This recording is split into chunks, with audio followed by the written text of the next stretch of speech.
Welcome to Pax Britannica. Season 2, Episode 48, Butlerian Jihad.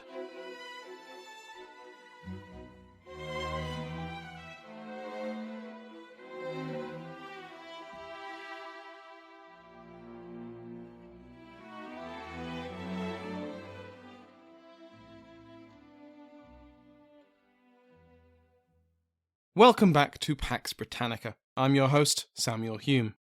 Before we begin today, I'd like to thank my Patreon House of Lords, which has been joined by Jay, Viscount of all coaches, even the little ones, and Brooke, Viscount Freeman. Like all other patrons, they can now listen to this and every other episode ad-free. Go to patreon.com/PaxBritannica to find out more. Also, next week is the 4th Intelligent Speech Conference.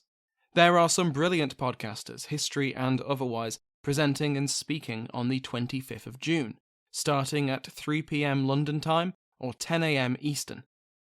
There are 32 different sessions across 4 online rooms throughout the day. Just as an example of who's there, these are the ones I'm especially excited for: Eric Halsey of the History of Bulgaria, Wesley Livesey from the History of the Great War and Second World War, a round table with the hosts of Rex Factor, Totalis Rankium and Pontifacts, and the Ancient History Fangirls.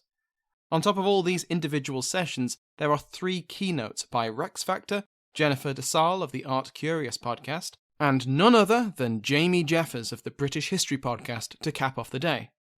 It's all online, so wherever you are in the world you can attend, but if you can't make it, time zones are a thing after all, every session will be recorded and available for ticket holders.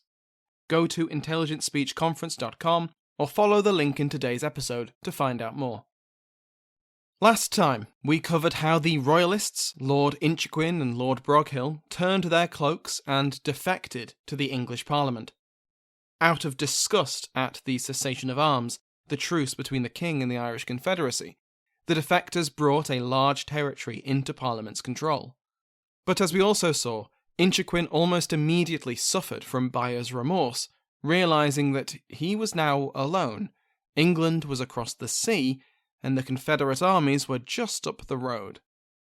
His backpedalling and backroom dealing with the Lord Lieutenant he had just abandoned, the Marquis of Ormond, and his desperate attempts to ward off Confederate attack, alienated his chief subordinate, Lord Broghill. Where Inchiquin was still trying to keep one foot in the Royalist camp, Broghill had become a card-carrying parliamentarian. He signed the Solemn League and Covenant, and became increasingly associated with the hardliners in Parliament, the Independents, who shared his view on the future of Ireland, a Protestant Ireland planted with good Protestants. James Butler, the Marquis of Ormond, had been named as the King's Lord Deputy of Ireland after the signing of the cessation of arms in the last months of 1643. He was sworn in January of 1644. The cessation, as we've already seen many times, was incredibly controversial across all 3 kingdoms. Ormond had had to sideline, and in some cases arrest its opponents in order to make it happen. It fractured the Protestant alliance in Ireland just in time for the Solemn League and Covenant to arrive and wedge those cracks wide open. But the cessation, for all its faults, and it had many, does at least show that there was enough political will in both Dublin and Kilkenny to at least try to find a peace settlement. The 1-year truce would give time for negotiations. And so, in the spring of 1644, delegates from both the Confederacy and the Dublin government travelled to Oxford to meet with the King directly. In March 1644, the Confederates delivered 18 propositions to Charles, and these propositions will provide the basis for the next few years of negotiation. Long-time listeners of Pax could probably guess most of the Confederate proposals, and in a way they're just the latest edition of the Graces, promised a decade and a half ago, but never fulfilled. First and foremost, the restrictions placed on Catholics in religious and secular life were to be lessened, if not entirely removed. Poyning's law would be repealed, and the Irish Parliament would be acknowledged as free, independent, and equal to the English. Catholics would be allowed into government, a government which would be reformed to better represent the desires of the political class of Ireland. And, of course, pardons for crimes committed during the rebellion and wars. Interestingly, we can see quite a few parallels in the issues prioritised by both the Confederates and the English Parliament, with similar focuses on constitutional and religious questions, though obviously with very different intentions. For their part, the Dublin delegates proposed terms which would have, if they'd been accepted by the Kilkenny delegates, essentially marked their complete and utter surrender. The pre-war state would have been reinforced, plantation would have been further extended, and Catholicism in Ireland would have been even further persecuted. As a piece of ominous foreshadowing, the English Parliament would adopt a similar position. The Dublin representatives supported a negotiated peace between the King and the English Parliament in order for a united England to confront the Confederacy. For Charles and his Oxford Council, their priority was the reverse: to settle the affairs of Ireland through negotiation and use Irish forces, Royalist and Confederate, in England. In summer, the King and his Oxford government basically handed the problem of negotiation back to Ormond. You deal with it. Here's a few red lines I will not budge on, but otherwise I'll leave it to your discretion, and you can assume my approval. That's not exactly how it went down, but pretty much. Ormond received Charles's, quote, full power, warrant and authority to treat, conclude and agree a firm and lasting peace. The King promised that whatever terms Ormond agreed, within reason, he would, quote, ratify and confirm the same. Charles needed a peace with the Irish Confederacy, and he was prepared to pay a high price to get it. The Confederate delegates were sent home with a formal reply, which was vague on concrete concessions, and left it up to Ormond to work out the details. As Robert Armstrong puts it in Ormond, the Confederate Peace Talks and Protestant Royalism, quote, it was possible to discern two principles upon which a Royalist negotiating position would be predicated: the overriding goal of re-establishing universal royal authority in Ireland, and the intention of doing so within the existing framework of the law. One of the key things to note about the King's position vis-à-vis the Irish Confederacy was that they were rebels, first and foremost. The fact they were Catholic was a distant second issue. It's not that Charles didn't care about religious uniformity, because he certainly did, and one of the red lines I mentioned before was the preservation of his Protestant Irish subjects. But to Charles, the Confederates were, quote, worse Christians because they are rebels. We think them not worse rebels because they are papists, end quote. After all, the Covenanters were also rebels, and they were definitely not Catholic. This is a familiar royal hatred of rebellion above all else. Elizabeth I famously disliked and opposed rebellion, even against rival monarchs like her cousin Mary. But another element of this is that Charles is being rather clever here. By treating rebellion as the primary issue, rather than Irishness or Catholicism, the King made it far easier for the Confederates to come to the negotiating table. It was far easier to demand they repent their rebellion than their faith. They could be pardoned and welcomed back into the King's good graces. It was this mindset that allowed for a potential peace in Ireland. Pardons and acts of oblivion to wipe away the crimes of the past were offered by both Dublin and Oxford, but while they were far more general and broad than pardons offered by Parliament, who had seemingly endless lists of people who would not be pardoned, there were still limits. The Earl of Clanrickard, a Catholic royalist and ally of Ormond, advised against issuing a blanket pardon, and Ormond was no fool. He could see the obvious advantages of issuing separate pardons to individuals or groups. Divide and conquer. The Confederacy could not be integrated back into the royalist system in one go. It had to be broken down and dismantled, or at least that's how Ormond saw it. As Armstrong puts it, quote, the dismantling of the Confederate Association was also akin to an ideological imperative for Ormond. He sought to suppress any illegitimate authority which challenged the power of the king." End quote. That's Armstrong's view. But less sympathetic perspectives of Ormond's negotiating position comes from Pádraig Lenihan and Micheál Siochrú. Lenihan argues that Ormond's primary loyalty was to the Protestant Irish interest, and that it was the Confederacy's threat to that, not the king's authority, that led Ormond to try and break them up. In this view, by prioritising the Protestant Irish agenda, Ormond was fundamentally unwilling or unable to meet the minimum demands of the Confederacy. Besides his own personal desires, Ormond was trying to lead a coalition of various Irish Protestant groups which were increasingly splintering between Royalist and Parliamentarian. As we've seen, the Covenanter Scots and the parliamentary enclave in Munster, led by Inchiquin, had already broken from his leadership. Further defections would make his position even weaker. But what was going on within the Confederate political ranks? As a reminder, the Irish Confederacy was led by the Supreme Executive Council, which was elected by the General Assembly made up of 14 secular lords, 11 bishops and clergy, and 226 representatives of the Commons. The Supreme Council was dominated in this period by a clique often termed the Peace, or Ormondist faction, which included Viscount Muskerry, Viscount Mountgarrett, and Richard Bellings, all three of which were part of, or related to, the Butler family. James Butler, the Marquis of Ormond and Lord Deputy, was Muskerry's uncle, Mountgarrett's cousin, and Bellings was married to his first cousin once removed, Mountgarrett's daughter. As their faction names and family ties might suggest, they generally favoured a negotiated peace with the king, and were in constant communication with Lord Deputy Ormond. They championed the cessation, repeatedly renewed it, and were firmly in the driving seat of the negotiations with Ormond until at least 1646. But opposition was growing, and it started to centre around the Catholic clergy.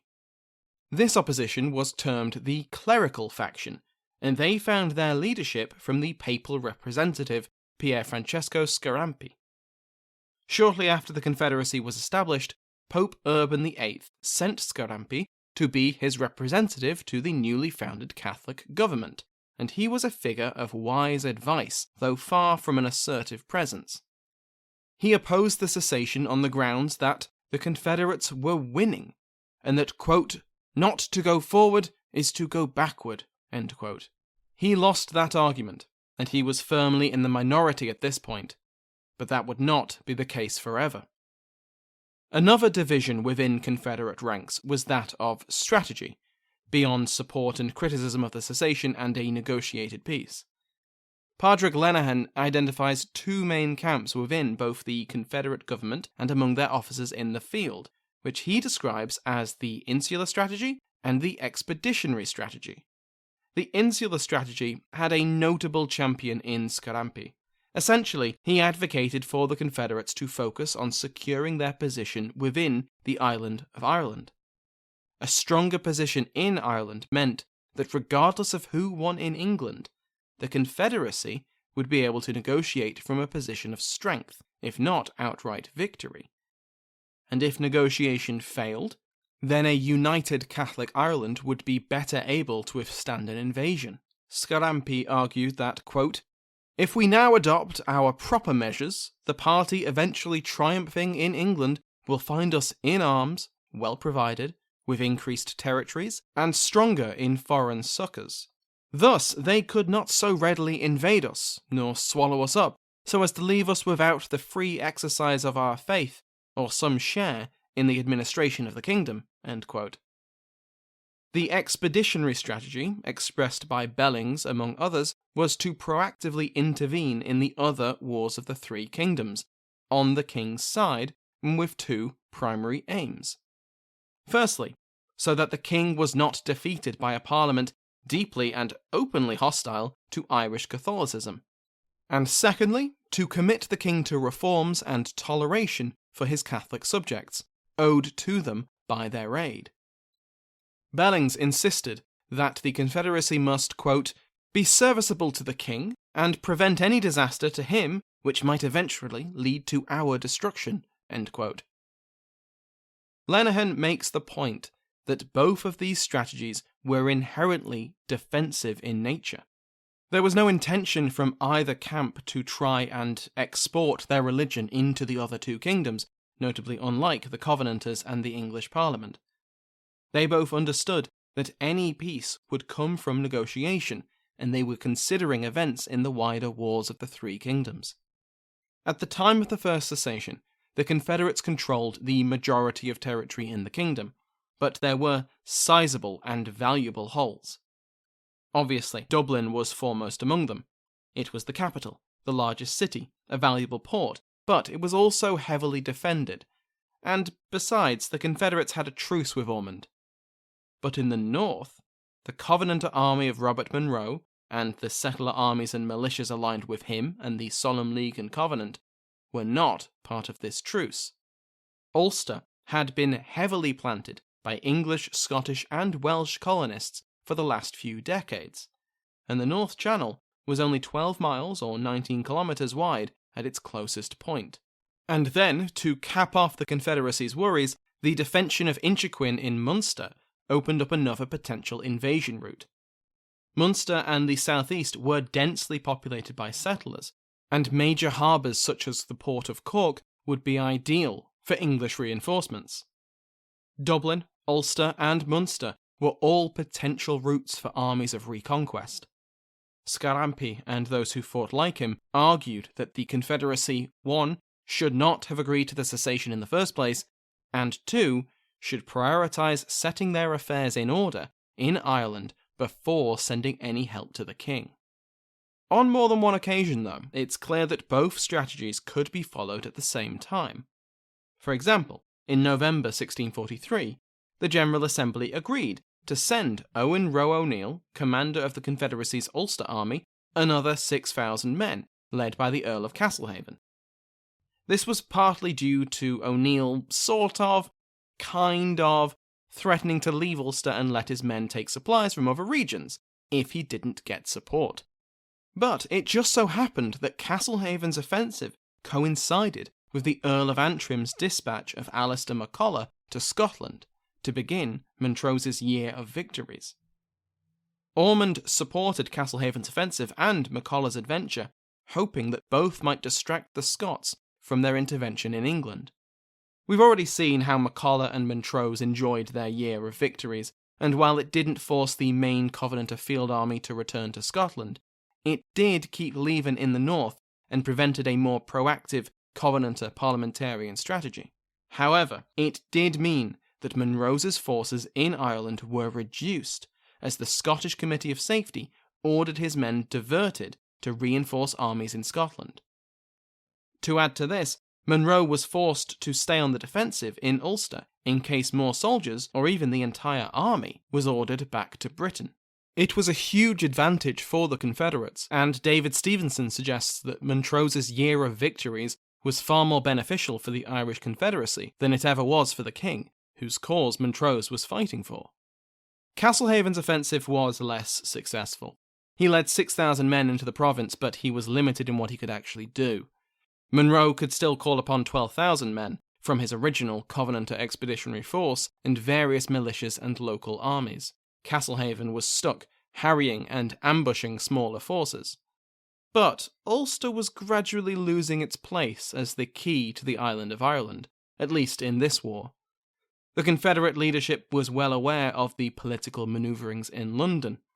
The rise of the independent faction and the increasing scepticism of Scottish intervention in Ireland and England meant that suddenly the poles were reversed.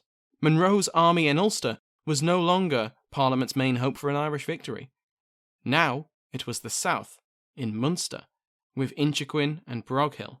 The Supreme Council was not blind to this shift and its relevance to an insular strategy, and so in March 1645 it was agreed that the parliamentarian bridgehead in Munster must be conquered. Castlehaven was once again put in command of 6,000 men and sent against Inchiquin. Castlehaven favoured a gradual, constricting approach. The stronghold at Cappoquin was captured in May, but instead of moving directly on the port of Youghal, Castlehaven instead reduced a swathe of minor garrisons north of the Blackwater River. This would squeeze Inchiquin's other garrisons, depriving them of supplies and territory. By August, Inchiquin was left controlling a triangle of territory between the towns of Cork, Kinsale and Bandon, and the outpost of Youghal along the coast to the east. Youghal was a strong fortified position, and Castlehaven was inexperienced, so despite a siege lasting more than 3 months, he eventually had to withdraw. Throughout 1645 then, while the Confederates negotiate a peace treaty with the Royalists, with the promise of an expeditionary force to aid the king, their military strategy was decidedly insular, focused on containing and removing parliamentary and Covenanter strongholds in the north and, increasingly, in the south. Success in both theatres would benefit both Confederate and Royalist positions if they came to an agreement. If not, or if the king was defeated and the Confederacy left to fight alone, they would need that stronger position. It was a sensible approach, if they'd been successful.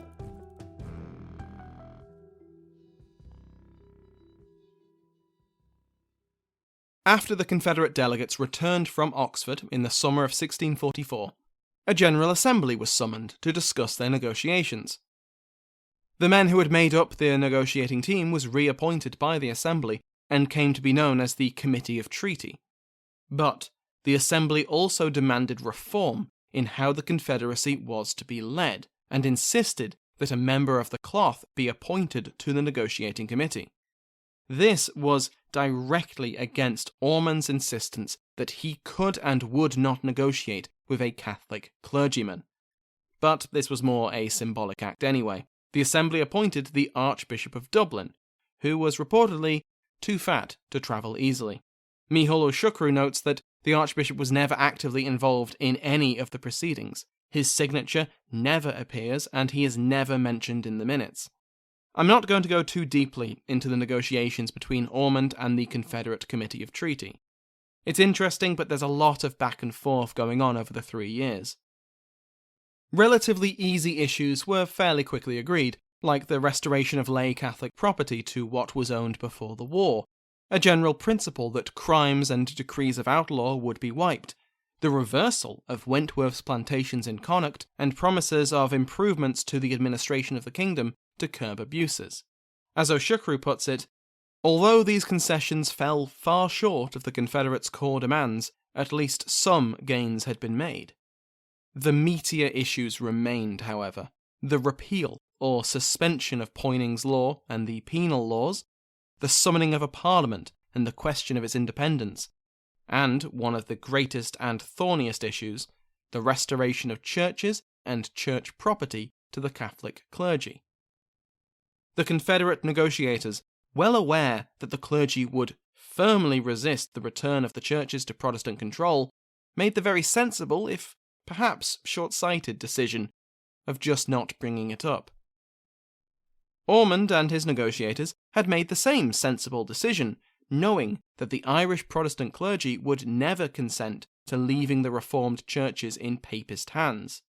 Until, that is, Ormond brought it up, and the negotiations almost broke down. The Committee of Treaty repeatedly tried to return to the tactic of ignoring the problem, and Ormond repeatedly kept bringing it up. Even after the peace and clerical factions came to an understanding in June 1645 on the issue, Ormond stuck to his guns. The compromise the peace and clerical factions came to was that the Confederacy wouldn't push for the treaty to explicitly cover church property. The other political concessions, and the fact they already controlled the churches, meant that formal recognition could be resolved after the fact. But Ormond, possibly aware that this was the potential future, insisted that the return of the churches to Protestant control be explicitly agreed to in the treaty. His stubbornness infuriated his allies, but Ormond was trying to lead a coalition of Irish Protestants, and giving further ground to the Confederates would further damage, if not threaten, his legitimacy as the Lord Deputy. But he was also personally opposed to abandoning Protestant churches to Catholic control, and to sacrificing the Protestant agenda in Ireland. James Butler wasn't a zealot, Despite today's episode title, I just couldn't resist the reference. But he was determined to enforce the supremacy of Protestantism. Ormond also had to deal with his king, and with Charles's irritating tendency to say one thing in public and the opposite in private. He later tried to explain to his Lord Deputy that his, quote, intention was not to tie you to the literal, but the true meaning of our letters, which is the type of management style that everyone really likes. For example, in January 1645, the king publicly declared that he could not accept the repeal of the penal laws, only for him to write privately to Ormond a month later to say that he would accept the repeal of the penal laws, but he only made this admission publicly 2 months after that. So for those 2 months, Ormond had his hands tied.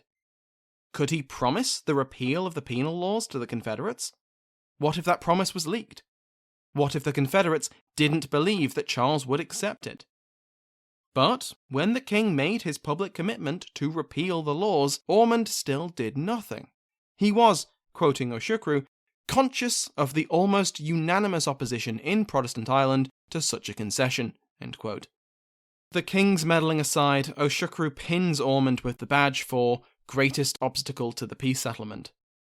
Not only was he unwilling to offer basic concessions in return for a very generous peace treaty from the Confederates, but he deliberately focused on weakening the Confederacy, even though a successful peace meant Confederate military support for the king.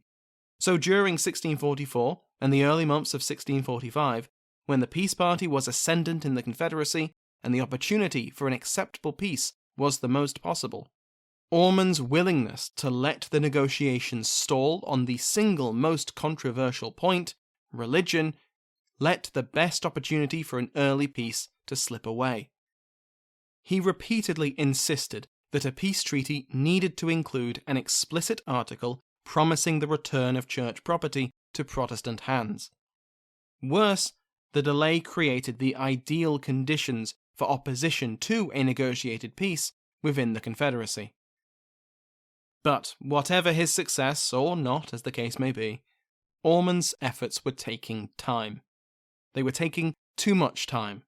Time the king did not have. So Charles, as was his idiom, fell back on a tried and tested tactic: double dealing. But when I say tried and tested, that doesn't mean it passed those tests. Next week, we will see how Charles tries to cut through the red tape that was holding back a peace treaty.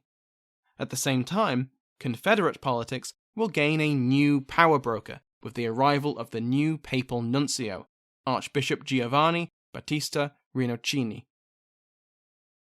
Thank you to my entire House of Lords, including the King's favourite Mike Sanders, David Braswell, Duke of Bracewell, Alan Goldstein, Marquis of Southampton, and Russell Steinthal, Earl of Dudley. Remember that every patron, regardless of rank, receives an RSS feed, which you can put in any podcast app to listen to the podcast ad-free. Thank you to everyone who has supported me on Patreon or donated through PayPal, left a review, or told a friend about the podcast. These are the best way to support the podcast, support me, and to help the podcast grow. Thank you to Sounds Like an Earful for the interval music used in today's episode, to my entire House of Lords, and to you for listening.